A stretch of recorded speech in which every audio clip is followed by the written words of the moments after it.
Jusqu'à 9h, Good Morning Business.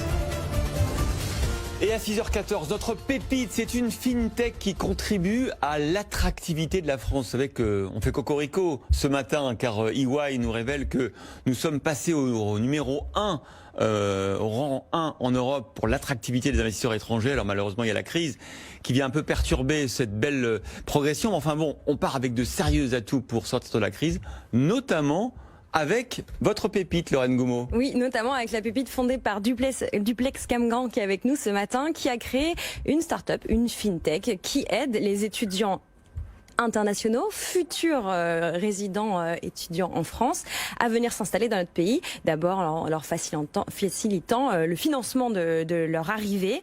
Et donc on va parler de comment cette industrie est en relatif danger avec la crise du Covid, puisqu'on a 100 000 étudiants qui sont en attente sur les starting blocks pour venir s'installer en France, mais qui n'ont pour l'instant ni visa, ni feu vert administratif. Bonjour Duplex. Bonjour Lorraine, bonjour Christophe, merci pour cette invitation, merci de me donner la parole et de me mettre en lumière un secteur qui souffre énormément, cruellement, justement, de manque de visibilité, c'est-à-dire le secteur de l'attractivité de la France, justement, de tout ce qui s'occupe des étudiants qui viennent en France chaque année. Je veux juste donner un chiffre, ça représente 80 milliards d'euros dans le monde, dans ce secteur-là. Pour la France, les étudiants étrangers ramènent 4,65 milliards d'euros. Le secteur de la mobilité des étudiants dans le monde, oui, effectivement. Sur lequel on se bat en fait pour attirer les talents. Effectivement, c'est une grande bataille. Et d'ailleurs, le président Macron, lors de son quinquennat, a pour objectif de passer la France de 324 000 étudiants à 500 000 étudiants d'ici 2027.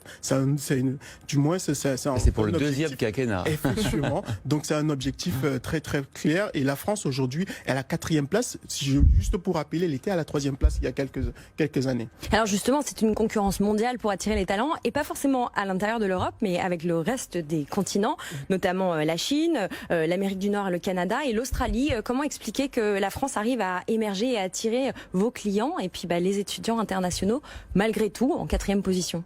Ce que je pourrais expliquer, c'est que la France aujourd'hui présente beaucoup d'atouts, notamment les frais de scolarité sont un peu moins chers par rapport aux autres pays quand on compare aux États-Unis et du moins à l'Angleterre et tous les autres pays. Donc la France aussi, la qualité de vie française, la proximité de la France avec la francophonie également. Et ça, c'est un atout. Mais moi, je dirais aujourd'hui, et je suis venu porter cette voix-là, c'est qu'aujourd'hui, la France est en perte de vitesse dans ce secteur-là.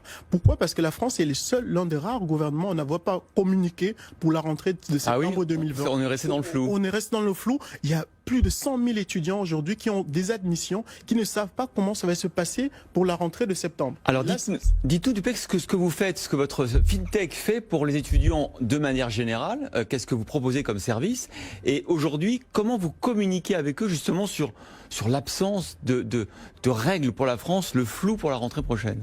Effectivement, merci Christophe. Aujourd'hui, nous sommes le leader aujourd'hui, le premier service dédié aux étudiants, financier dédié aux étudiants qui viennent en France. Nous, on propose un étudiant qui a une admission, lorsqu'il veut demander un visa, c'est beaucoup de galères. Ouais. Et nous, aujourd'hui, il a l'obligation de justifier ses ressources, premièrement. Deuxièmement, d'avoir un logement, d'avoir une assurance et d'avoir même parfois un compte bancaire. Ouais. Et tout ça, c'est très compliqué de le faire à distance. Et ça, vous le faites pour eux? Effectivement, nous le faisons pour eux. Et d'ailleurs, on a déjà accompagné 4000 étudiants depuis 4 ans. Et aujourd'hui, nous sommes 80 collaborateurs, 15 bureaux dans 15 pays aujourd'hui.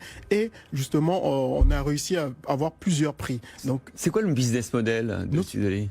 Notre business model, il est très simple. En fait, nous prélevons une commission sur le justificatif financier que nous donnons aux étudiants. Et nous prélevons des frais de service sur le logement que nous leur fournissons auprès de nos partenaires, bien sûr. Alors, on imagine, comme toute FinTech et comme toute entreprise française, vous traversez une période de difficulté, justement. Est-ce que vous êtes aidé? Est-ce que vous avez pu solliciter un PGE ou une aide, malgré le fait que votre secteur, pour l'instant, on comprend, n'est pas aidé? Est-ce que vous, individuellement, en tant qu'entreprise, vous avez pu être aidé? Effectivement, nous sommes, je dirais, aujourd'hui, nous sommes dans une démarche où aujourd'hui, on a sollicité le prêt garanti par l'État au niveau de la BPI, d'ailleurs, qui nous a aidés il y a 4 ans avec la bourse French Tech. Ouais. Vous vous êtes lancé? Effectivement, merci. Et donc, nous, on espère l'avoir dans les prochaines semaines, je peux dire ainsi. Et, mais je ne doute pas, je trouve que la France aide beaucoup des étudiants. Merci beaucoup, Duplex Camgrand, cofondateur de Studely. On dit Studely ou Studely? Studeli. Studeli. Studeli.com si vous voulez, si vous nous regardez à l'étranger et que vous voulez vous inscrire pour la prochaine rentrée universitaire, malgré le flou, j'espère que le gouvernement va le résoudre très vite pour vous aider. Studeli est là. Merci beaucoup Lorraine Goumont.